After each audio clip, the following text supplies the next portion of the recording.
जी जनाब, आप लोगों के जी सामने जनाब। हाजिर हैं और आज बेसिकली बात करेंगे इंडिया के बारे में और इंडिया की जो माइटी बैटिंग लाइनअप है।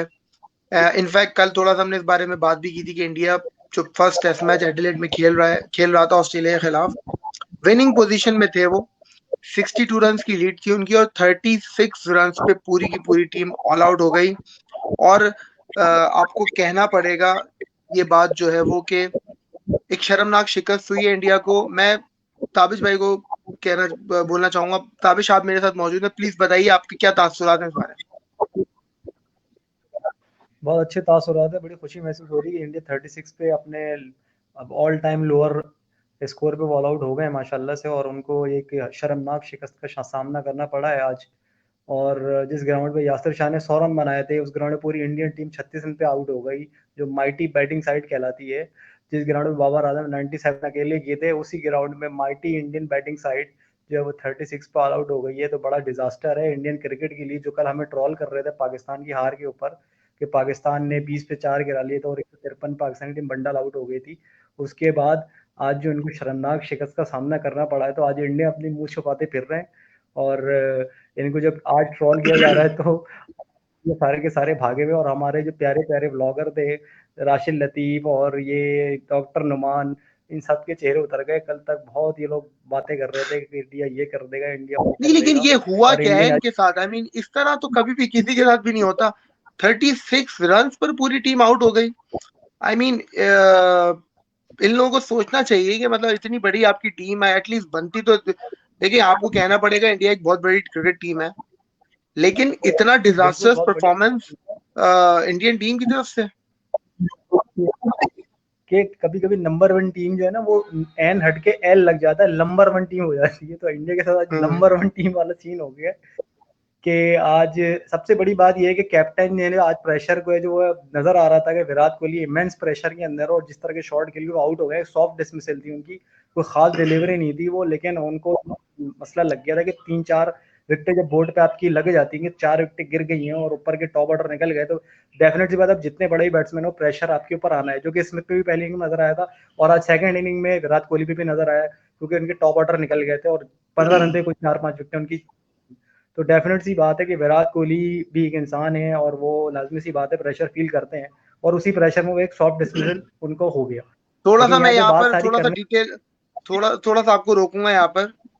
जो इंडियन क्रिकेट टीम है उनकी ये कोई पहली दफा तो इस तरह की परफॉर्मेंस नहीं है। न्यूजीलैंड में भी ये 2-0 से हारे थे और हम जी अपनी जी टीम को बहुत ज्यादा क्रिटिसाइज करते हैं कि यार हम बाहर जाके अच्छा नहीं खेलते। इंडियन टीम ने सिवाय एक ऑस्ट्रेलिया को जो हराया था लास्ट ओवर में, जी जब जी। वार्नर और फिंच, सॉरी, स्मिथ नहीं थे, इंडियन टीम ने तो बहुत टेरेबल परफॉर्मेंस दिया है। अगर आप देखें तो उनका वो परफॉर्मेंस तो नहीं है जितनी बड़ी टीम है वो, एटलीस्ट जो कहा जाता है उनके बारे में। लेकिन इंडिया का मसला यही है कि वो अपने जो है, जब तक ये अपने मुल्क में खेलते हैं, ये सीरीज जीत रहे होते हैं, जैसे ये बाहर जाते हैं एक्सपोज हो जाते हैं। पाकिस्तान जो है, पाकिस्तान के साथ मसला डिफरेंट किस्म का है। पाकिस्तान अपने मुल्क में भी इस तरह खेल रहा था, ऐसा लगता है बाहर खेल रहा है, और पाकिस्तान बाहर भी इस तरह खेल रहा था, ऐसा लग रहा है अपने मुल्क में खेल रहा है। ठीक है, क्योंकि हम्म। पाकिस्तान की जो परफॉर्मेंस होते हैं, एक्सेप्ट ऑस्ट्रेलिया के और साउथ अफ्रीका के, न्यूजीलैंड और इंग्लैंड में पाकिस्तान ने हमेशा अच्छा परफॉर्म किया है। आपके सामने सारे रिकॉर्ड मौजूद हैं। पाकिस्तान फर्स्ट टाइम न्यूजीलैंड में 92 के बाद कोई सीरीज हारा था और की क्यादत में। उसके बाद ओके। पाकिस्तान आ जाते हैं इंग्लैंड के ऊपर, इंग्लैंड में पाकिस्तान अब अजहर अली के कायदे पे पाकिस्तान कोई सीरीज इंग्लैंड में आ रहा है, टेस्ट सीरीज आ रहा है। उसके उससे पहले पाकिस्तान 2000 मतलब 2009 हो गया, 2016 हो गया, पाकिस्तान ने सीरीज हाल जीती ही नहीं है, तो ड्रॉ करके आए थे हम।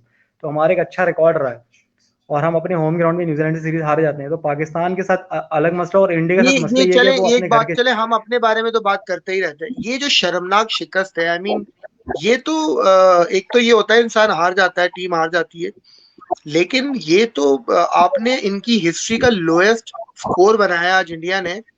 और ये जितनी इन्होंने आज अपनी टीम की बेइज्जती करवाई है, ये तो आई मीन इंडियंस तो इनको छोड़ेंगे नहीं आप। हाँ, लाज़मी सी बात है, आपको पता है इंडिया तो कितने पागल हैं, वो किस-किस तरह की बातें करते हैं अपनी टीम के हवाले से, और दूसरी भी दूसरी टीम के हवाले से भी, खासकर पाकिस्तान के हवाले से, क्योंकि हम तो हेल्दी राइवल हैं उनके। तो जब हमारी टीम हारती है तो वो बहुत बुरी तरह ट्रोल करते हैं, जब उनकी अपनी टीम हारती है तो मुँह छिपाते फिरते हैं। तो ये मसला है। अब उनके जो खिलाड़ी हैं, उनके जो फैन्स हैं, वो अब उनको गालियाँ दे रहे हैं। ट्विटर पे, फेसबुक पे, हर जगह, यूट्यूब पर, हर जगह इनको तबीयत से गालियां पड़ रही हैं। और अब ये बातें हो रही है कि ऋषभ पंत को खिलाना चाहिए था। मतलब हॉरिबल सी बात है। मतलब आप ये देखें कि फ्रस्ट्रेशन के ये आलम है यार कि अब ये 36 बातें रन हो पे रही है तो ऋषभ ताबिश पंत। भाई टीम आउट नहीं होती ना। जरा थोड़ा सा चले, जरा बात ऑस्ट्रेलियन टीम की भी कर लेते हैं। अनफॉर्चुनेट बात है कि लोग ऑस्ट्रेलियन टीम को के बारे में बात नहीं करे। कमिंस और हेजलवुड ने जो आज इनके साथ किया है, आई मीन ये क्या, आई मीन सीरियसली मैं अगेन वही वाली बात कहूंगा, मुंह दिखाने के लायक नहीं छोड़ा किसी को। असल में वो बहुत भरे हुए आए थे दोनों। उनकी जो मतलब परफॉर्मेंस थी, जिस तरह के बॉल, जिस लेंथ पे वो बॉल कर रहे थे, वो भरे हुए आए थे। और वो इस तरह आए थे कि आज आओ, और आज हमने तुम्हें छोड़ना नहीं है। जिस मूड में हेजलवुड और कमिंस आए थे कि आज हमने तुमने उड़ा देना है। आप स्टार की बॉलिंग देख लें, वो किस तरह अपनी लाइन और लेंथ को और किस पेस पे बॉलिंग कर रहे थे। वो फर्स्ट इनिंग में वो इस तरह की बॉलिंग नहीं कर रहे थे। आप पैट कमिंस को देख लें, फर्स्ट इनिंग में वो इतने भरे में नहीं थे, वो इतने अग्रेसिव नहीं थे जितने आज वो नजर आए। हेजलवुड इतने अग्रेसिव नहीं थे। उन्होंने पूरा बुखार और पूरी इंडियन टीम पे जो फर्स्ट इनिंग में जो उनकी बैड परफॉर्मेंस थी ऑस्ट्रेलिया की बैटिंग की थ्रो, वो भी उतारा। और जो ऑस्ट्रेलिया की, जो इंडिया की डोमिनेशन थी, और जो लास्ट सीरीज जो वो हार गए थे और अपने मुल्क में ही जैसे, अच्छा सारा ये बुखार आज ताबिश भाई उतार दिया ये उन्होंने। बताओ ताबिश और कि ये आपको क्या लगता है टर्निंग पॉइंट क्या था मैच का? लोग कह रहे हैं कि भाई आज 36 पे आउट कर दिया। बिल्कुल ठीक बात है, 36 रन पे तो मतलब वहमो गुमान में भी नहीं होगा। और सबसे ज्यादा इसमें शर्म की बात यह है कि जब आपने लीड ली हुई हो, एक ये होता है कि जब आप पे प्रेशर होता है, 200 रन लगे हुए होते हैं, तो आप आउट हो जाओ, तो आप कह सकते हो यार हम तो प्रेशर में थे। भाई आप पे क्या प्रेशर था? और ये जो प्रेशर की बात हम कर रहे हैं, एक तरफ तो हम देखते हैं कि पांड्या जो है वो एक रॉक स्टार बनकर, एक छिछोरा आदमी जो है वो इतना बड़ा स्टार बन जाता है, मतलब वो डरता ही नहीं किसी से। दूसरी तरफ जो है वो आप देख रहे हैं कि इनकी जो क्रिकेट टीम है वो बिल्कुल एक इतनी मतलब बैठ जाती है वो जब भी इन पे प्रेशर आता है। मैं आपको एग्जांपल देता हूँ, चैंपियंस ट्रॉफी का फाइनल पाकिस्तान ने क्या लूटा इनको, ठीक हो गया। उसके बाद 2019 के सेमीफाइनल में क्या हुआ इनके साथ, न्यूजीलैंड ने क्या कर दिया। अब ये फिर बैठ गए। 62 रन की लीड लेने के बाद कोई 36 रन पे आउट हो सकता है? मुझे जरा ये समझा दें। ये जितने भी खिलाड़ी इनकी टीम में खेल रहे हैं, सिवाय एक विराट कोहली और पुजारा के, किसी को मुंह दिखा सबको जवाब नहीं लेना चाहिए इन लोगों को कि यार आपने हमारा क्या मुंह काला करवाया भाई। मैं सिर्फ अब ये बात कहना चाहूंगा, जितने बड़े इंडियन एक्सपर्ट हैं वो आज के बाद ये नहीं, अब ये कहना छोड़ दें कि पाकिस्तान एक अनसर्टेन टीम है और पाकिस्तान एक अनप्रिडिक्टेबल टीम है। आज के बाद इंडिया के बारे में भी इनको यही कहना पड़ेगा कि इंडिया भी एक अनप्रिडिक्टेबल टीम है फ्रॉम नो वेयर, जहाँ पे डोमिनेट कर रहे थे इस टेस्ट के अंदर। उस टेस्ट में इतनी बुरी हार पाकिस्तान को भी कभी नहीं मिली थी। और पाकिस्तान भी अपनी टेस्ट क्रिकेट तारीख में इतनी डोमिनेटिंग पोजीशन से 36 रन पे कभी ऑल आउट नहीं हुआ था, जो आज इंडिया ने करके दिखाया। और उसकी सबसे बड़ी वजह यह है कि वो प्रेशर एब्जॉर्ब नहीं कर सके, क्योंकि जीत अब जब आपके सामने दिख रही होती है कि हम ये मैच जीत जाते, तो वहां पे असल प्रेशर आता है। क्योंकि आप अबे खेल रहे हैं क्रिकेट अपने ग्राउंड में। तो वो कहते हैं, एक मुहावरा है कि एक कुत्ता भी शेर होता है, लेकिन जब आप दूसरे के घर में खेल रहे होते हैं, तो वहां पे जब जीत की पोजीशन में आते हैं, तो आपके अंदर एक पैनिक की सिचुएशन आती है। और वो पैनिक को जिसने हैंडल कर लेता है, वो आगे निकल जाता है। जिस तरह इंडिया ने लास्ट ओवर पे उसको हैंडल कर लिया, तो वो आगे निकल गए थे। लेकिन आज पैट कमिंस ने उनको आगे निकलने नहीं दिया, हेजलवुड ने आगे निकलने नहीं दिया, और वो चारों तरफ से उनके ऊपर हावी हो गए और इंडियन की बैटिंग का पोल खोल अच्छा दिया। यहाँ पे थोड़ा सा जो लोग हमें सुन रहे हैं, और हम कोई भी बात यहाँ पे इस वजह से नहीं कर रहे कि कोई पाकिस्तानी इंडियंस को एनालाइज कर रहे हैं। मैं फैक्ट्स पे बात करूंगा आपसे। हम बात जी करते हैं कि भाई ओवरसीज में जाके जो टीम जीतती है उसको बड़ी टीम कहलाते हैं, ठीक है। इंडियन टीम ने पिछले 3 साल में, जब से विराट कोहली की कप्तानी में वो खेल रही है, या इवन उससे पहले भी, कहाँ जीते हैं ये ओवरसीज? साउथ अफ्रीका ये गए, उनको वहां पे पूरी तरह फेंटा लगाया साउथ अफ्रीका ने। इंग्लैंड में ये गए, उनको वहां 4-1 से फेंटा लगा। फिर ऑस्ट्रेलिया ये गए, उस वक्त इन्होंने अच्छा परफॉर्म किया, लेकिन आपको ये ध्यान में रखना पड़ेगा कि उस वक्त उनकी टीम जो हैवीली डिपेंडेंट थी स्टीवन स्मिथ और डेविड वार्नर के ऊपर, उनके ना होने की वजह से और इंडिया के अच्छे खेल की वजह से इन्होंने वहां और सीरीज जीत ली। उसकी होने की। बेसिस के ऊपर इन्होंने 2 साल तक हमारे सर पे ये बोलते रहे कि यार हम तो इतनी बड़ी टीम बन गए। अच्छा चले, उसके बाद फिर ये गए न्यूजीलैंड। वहां इनको न्यूजीलैंड ने 2.5 दिन के अंदर हराया 2 टेस्ट मैच। तो इंडियन टीम जो इतनी बातें हैं ये लोग, हम सुनते हैं कि यार आप अगर बात करो तो व्हाइट बॉल क्रिकेट की बात करो, नो डाउट उनका परफॉर्मेंस बाहर भी अच्छा है और घर में भी अच्छा है, नो डाउट, इसमें तो कोई शक की बात नहीं है। लेकिन टेस्ट क्रिकेट में तो ये बहुत पीछे चले गए हैं मेरी नजर में। बिल्कुल सही बात कह रहे हैं आप कि वॉलीबॉल क्रिकेट में इंडिया का परफॉर्मेंस, इंडिया के, मैं इंडिया की लैंग्वेज की बात करूंगा, इंडिया का प्रदर्शन बहुत अच्छा रहा है। हम्म। लेकिन as far as red ball is concern, India सिर्फ घर के शेर हैं, वो घर पे सिर्फ बांग्लादेश, और जिम्बाब्वे। घर पे भी यार ये लोग किस तरह जीतते हैं आपने देखा है? वो क्या ये बजरी के ऊपर खिला देते हैं यार, मतलब वो किस तरह की विकेटें ये लोग बनाते हैं। वो आई मीन बात है फिर, सीरियसली, ये वो किस जो तरह की क्रिकेट खेल के ये अपने आप को क्या बोलना चाह रहे हैं कि हम वर्ल्ड चैंपियन है? भाई अगर आपको क्रिकेट खेलनी है तो सपोर्टिंग विकेटें बनाओ कि बैट्समैन रन बना सके वहां पे भाई। ऑस्ट्रेलिया से विकेटें बनाओ, फिर आपको पता चल जाएगा गड्ढों में कब भी। खिलाते हैं ये लोग वहां पे। जिस तरह ऑस्ट्रेलिया ने एक सपोर्टिव विकेट दी इनको, कि आपको भी मौका दिया, आपके स्पिनर को भी मौका दिया, बिल्कुल, अश्विन ने विकेटें ले स्पिन ली। भी था उस बॉल के अंदर, बिल्कुल स्पिन भी हो रहा था विकेट। अश्विन को भरपूर विकेट से मदद मिल रही थी, उन्होंने बहुत अच्छी बॉलिंग भी कराई, नो डाउट अच्छे बॉलर है, लेकिन उनको मदद भी मिल रही थी विकेट से। हमारे यासिर शाह को इतनी मदद नहीं मिल रही थी जब पाकिस्तान टूर करने गया था ऑस्ट्रेलिया का, लेकिन अश्विन को भरपूर मदद मिली और उन्होंने 4 विकेटें भी ले ली थी। लेकिन बात दरअसल ये है कि इंडिया एक डरपोक मुल्क भी है, साथ साथ डरपोक टीम भी है, कि वो ये नहीं चाहते, मतलब पता है कि हमें मार पड़ेगी इनसे, तो इस वजह से वो ऐसी विकेटें बनाते हैं जहाँ पे उनको यकीन होगा हम जीत जाएंगे, और हमें जीतना हर हाल में है। अब देख लें ऑस्ट्रेलिया और इंडिया की जो सीरीज हुई थी, वहाँ ऑस्ट्रेलिया ने क्या हाल किया था इनका पहले टेस्ट में, मतलब इतनी शर्मनाक वो हार थी कि वो पूरी सीरीज जाते तो उस हार का बदला नहीं उतार सकते थे। 356 रन से अपने घर में हार गए पहला टेस्ट। उसके बाद जिस तरह भीख मंगों की तरह वो जीते हैं वो सबके सामने, हम्म।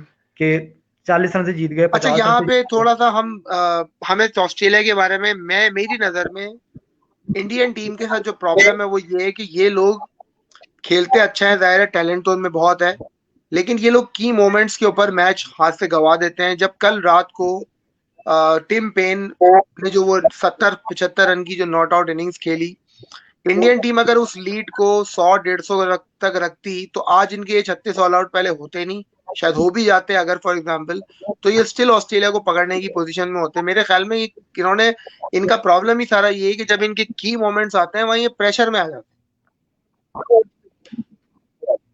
आपको याद होगा इंग्लैंड वाली सीरीज में कि ऊपर से सारी विकेटें टॉप ऑर्डर को निकाल ले रहे थे और सैम करन इनके आगे अटक जा रहा था। अगर सैम करन, कभी बटलर, कभी वो क्या नाम है उसका, इनके जो ऑलराउंडर फास्ट बॉलर है, राइट आर्म फास्ट बॉलर है, नाम भूल रहा हूँ मैं, वो कभी वो आगे अटक जाता था। मोस्टली इनको जो हैं। वोक्स, जो वोक्स की बात तकलीफ कर रहे हो जिसने आप? दी, सैम करन ने दी। क्रिस सैम वोक्स की करन मैं ने तो बात कर बहुत रहा हूँ, रन जिन्होंने बनाए। 1.5, सैम करन ने तो इनको ऐसा लग रहा था कि बस मतलब उन्हें बोला था ये मेरे बॉलर हैं, ये मेरे लिए बॉलिंग करा रहे हैं, उस तरह से वो खेल रहे थे अगेंस्ट इंडिया। और जबकि वो पहले टेस्ट मैच आपको याद होगा, विनिंग पोजीशन थी इंडिया की, 89 फॉर 7 थे, और वो सैम करन ने अकेली बाजी वो लेके चला गया, 181 कर दिया, और नहीं तो लेकिन अगर इंग्लैंड को अगर मैच आप जीता। ये बात जो कर रहे हो यार, पिछले 2 साल से यही हो रहा है इनके साथ। आई मीन सीरियसली, जब ये साउथ अफ्रीका गए थे वहां फिलेंडर खड़ा हो जाता था, ठीक है, इंग्लैंड में आई सैम वो करन खड़ा हो जाता है, न्यूजीलैंड में जेमेसन खड़ा हो जाता है। ये तो ये कोई टीम है फिर यार? इतनी बड़ी बड़ी बातें होती हैं इंडियन इंडियन इंडियन। ये तो इस तरह मसला अगर ये हमारी टीम होती तो हम तो उसको क्या क्या करते फिर। मसला ये है कि ये इंडियन जो कब काफी साल पहले कुछ मतलब वसीम अकरम को क्रिटिसाइज करते थे कि वसीम अकरम सिर्फ टेल की विकेटें लेता है, तो आज इनको पता चल गया होगा कि टेल की विकेटें लेना टॉप ऑर्डर की विकेटें लेने से ज्यादा बहुत मुश्किल हो बड़ी जाता है बात कभी। होती है, इतना इजी नहीं होता। सही बात है, आप बिल्कुल आपके पास बॉलर नहीं है। वो बुमराह और शामी जो हैं, जो कि अच्छे बॉलर हैं, मैं ये तो कहूंगा, क्योंकि मतलब वो सारा का सारा ये है ना कि इंडिया में तो उनको इस तरह पेश किया जाता है माजरत के साथ, जैसे पता नहीं वो कितने बड़े बॉलर हैं। उसकी वजह ये कि पूरी हिस्ट्री में कभी फास्ट बॉलर ही नहीं आया उनके पास कोई। तो चलो जो आए हैं मसला उन्हीं को ही भाई बता दो दुनिया के बेहतरीन नहीं, उनको ऐसे पेश करते हैं वो जैसे पता नहीं कौन आ गया हो, और भाई मसला ये है एक ना, टेलेंडर आउट नहीं होता उनसे। बिल्कुल सही कह रहे हैं आप। शामी को वो इस तरह प्रेजेंट करते हैं कि शामी से बड़ा तो दुनिया में कोई बॉलर पैदा ही नहीं हुआ था, मतलब वसीम अकरम मक्का में सेकेंडरी है, ये शामी नंबर 1 पे है। और शामी जो है ना, शामी ने वसीम अकरम को भी ट्रेंड किया था, और शामी ने वकार यूनिस को भी ट्रेंड किया था, और शामी ने जो है वो अच्छा बुमराह एक को भी। मैं मजाक की एक आपको बताऊं बात, कि कुछ कुछ थोड़े शरारती से लोग हैं वो, उन्होंने कोई एक पोस्ट वगैरह करी, ESPN क्रिक इन्फो, आपको पता है ये तो इन्हीं का ही वेबसाइट है, उन्होंने कोई ग्रेटेस्ट फास्ट बॉलर की लिस्ट में जहीर खान को डाल दिया। मैंने वहीं पर ही वेबसाइट ही बंद कर दी। मैंने कहा भाई ऐसा खुदा का वास्ता है, इस तरह का जुल्म ना करें आप फास्ट बॉलरों के साथ, ग्रेटेस्ट ग्रेटेस्ट में तो ना फास्ट, डालें उनको प्लीज। असल में जहीर खान की तौहीन नहीं, ग्रेटेस्ट फास्ट बॉलर की तौहीन है उनको उस लिस्ट में डाल देना। ठीक है, जहीर खान तो खुद शौक में आ गया होगा कि भाई मैं कब से हो गया, मैं इतने बड़े बड़े बॉलर के नाम मतलब जहाँ पे नाम लिए जा रहा हूँ वहां मैं भी ऐड हो गया हूँ। तो मसला सारा ये है कि इंडियन जो है ना वो सुपरस्टिशियस कॉम है, तो वो अगर कोई okay, bowler, we are not going to go into the calm thing, हम कॉम में नहीं जाएंगे, हम सिर्फ क्रिकेट पे बात करेंगे। मतलब मैं बहरहाल ऐसा, द मैं point is, the point is के हम की लोग बात, जो है वो हम इंडियन इंडियन क्रिकेट टीम का जो टेस्ट का परफॉर्मेंस है वो बहुत बुरा रहा है, स्पेशली आउटसाइड इनके होम। और जो है वो हमें उसको क्रिटिकली एनालाइज करने की जरूरत है। जाहिर है हम जब तारीफें होती हैं, और मुझे अच्छा लगा आज शोएब अख्तर ने इनको वैसे ही एनालाइज किया जैसे वो पाकिस्तान टीम को करते हैं। वेरी गुड शोएब अख्तर, हम आपको इस बात को अप्रिशिएट करते हैं कि अगर आपको फेंटा लगाना है ना पाकिस्तान टीम का, तो फिर आप जिसकी भी एनालिसिस करें उसको फिर उसी तरीके से देखें। आपने इंडियन टीम को भी वैसे एनालाइज किया, हमें कोई प्रॉब्लम नहीं है, आप अपना स्टाइल जारी रखें। आपके फेवरेट जो है वो नहीं सुधर रहे, वो डॉक्टर नुमान जिनको बहुत पसंद करते हैं, नहीं, बड़ा वो प्यार। तो यार उनका लेवल ही अलग है, उसको छोड़ दें उनको, वो हम उनके बारे में फिलहाल बात ही करें। जो नहीं कर रहा उसके बारे में बात नहीं करें, जिसने किया है उसको अप्रिशिएट करेंगे। शोएब अख्तर ने अच्छी एनालिसिस करी और मुझे अच्छा लगा। ऐसे ही होना चाहिए कि जो एनालिस्ट होते हैं, स्पेशली जो बड़े बड़े हमारे क्रिकेटर्स हैं, उनको एक एक बैलेंस रखना चाहिए कि अगर वो कर रहे हैं भाई, जाहिर है तो फिर वो पूरी बात करें। जाहिर है अगर वो Pakistan team, England team, Australian team, Sri Lankan team, Bangladesh, Afghanistan सबके बारे में वो कहते हैं कि भाई तुमने क्या किया, तो इंडियन टीम के बारे में भी वो यही कहेंगे ना। अब 36 ऑल आउट होने के बाद अगर कोई कंप्लेन करेंगे हमारे साथ कुछ कह क्यों रहे हो, तो फिर वो उन लोगों से सवाल होना चाहिए। तो अगर आप ये मतलब, हम आपको कुछ भी नहीं कह रहे, पाकिस्तानियों में इतनी नफरत बेसिकली नहीं पाई जाती ना, हम इतनी कोई खास नफरत रखते हैं जितनी इंडियंस में पाई जाती है हमारे हवाले से। उसकी वजह ये है कि कल पाकिस्तान एक नॉर्मल T20 मैच था, उसकी कोई इतनी औकात भी नहीं थी, लेकिन जिस कदर हमें ट्रोल किया गया है उसके बाद ये हम्म। रिएक्शन और ये जवाब आने वो देगा। तो ट्रोलिंग तो चलती रहती है। बहरहाल ताबिश, मजा आया सब बात करके। जिस तरह पाकिस जिस पाकिस्तान न्यूजीलैंड का जो T20 कल होने वाला है, क्या प्रिडिक्शन है? कल कर रहा है कमबैक पाकिस्तान? इंशाल्लाह इंशाल्लाह पाकिस्तान बिल्कुल बहुत अच्छा भरपूर कमबैक करेगा, और इंडिया की हार के बाद पाकिस्तान के जो वो है कॉन्फिडेंस लेवल डबल हो गया होगा इंशाल्लाह, और पाकिस्तान बहुत अच्छा। नहीं, पाकिस्तान टीम का कोई कॉन्फिडेंस नहीं, नहीं, आई डोंट थिंक सो। ये सिर्फ फैंस के अंदर ही सारे मसाइल हैं। टीम्स मैं इसमें लाइट कोई कंसर्न नहीं रखती, मुझे नहीं लगता। मैं आपकी इस बात पे एग्री नहीं करूंगा, पाकिस्तान टीम ने वैसे ही मोड में कह खेलना रहा है। और खैर बहरहाल हूँ, मैं लाइटर मुलाकात मोड में होगी कह अब। रहा जी ठीक है, ओके। हूँ, मैं ठीक है, कह ठीक रहा है। हूँ, लाजमी सी बात है, ओ, उनको क्या कंसर्न है उनके मैच से। जाहिर है वो अपने गेम में फोकस्ड हैं वो बिल्कुल। लोग। ठीक है दाविश, मैं बहुत शुक्रिया, दोबारा आपके साथ मुलाकात होगी जी इंशाल्लाह। इंशाल्लाह। नेक्स्ट, अल्लाह करे कि पाकिस्तान में अगला मैच जीते। अल्लाह हाफिज। बिल्कुल बिल्कुल, अल्लाह हाफिज।